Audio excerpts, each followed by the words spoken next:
The Polymarket betting odds are favoring Donald Trump 56.5 to 53.1. That's crazy. Harris was slightly ahead at the end of September in this. All of a sudden, in the last 2 weeks, Donald Trump's odds have shot up. Now, this coincides with Kamala Harris doing a media blitz and, doing several other public appearances where she kind of shot herself in the foot. And Donald Trump has just skyrocketed in likability for some reason. I'm not sure why. People seem to hate him quite a bit.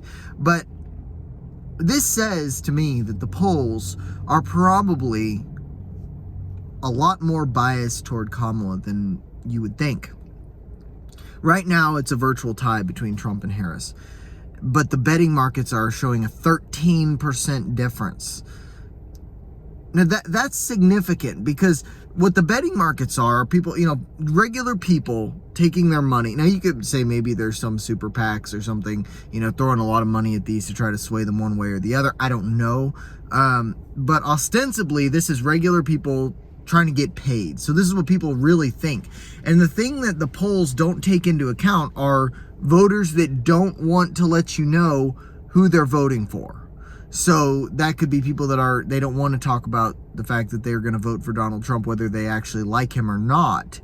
They just don't want to say it because it's not a socially acceptable thing to do, especially in a lot of the circles I run in. You don't want to talk about that, which is part of why I've been using the pseudonym since day one.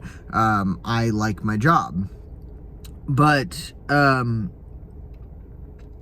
the betting markets show people's true feelings. Now, don't get me wrong, the polls are there's probably some truth to them. There's probably a little bit of a reason to pay attention to them. And this isn't to say that you shouldn't go out and vote. You should.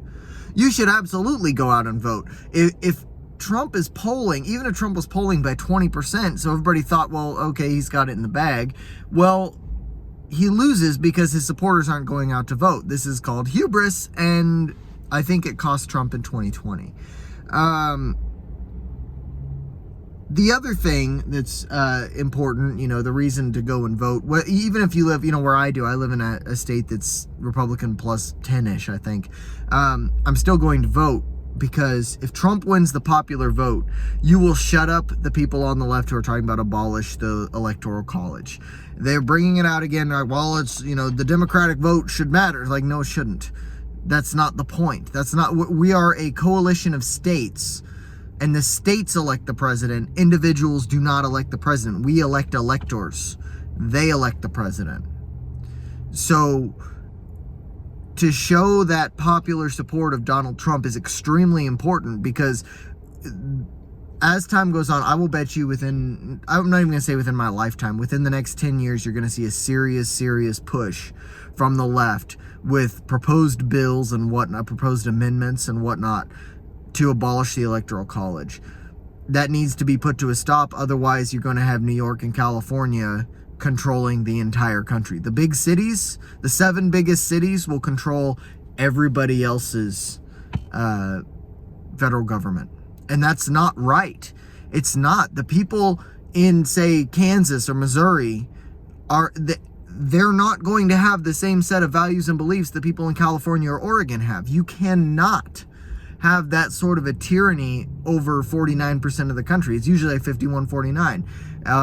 The 51% is tyrannizing the 49%. We cannot have that. That's why we have an electoral college. The founding fathers were right to put that together in such a vast country with a plethora of different beliefs and just cultural diversity. This is how you keep diversity alive, by the way, instead of having some sort of hegemonic rule.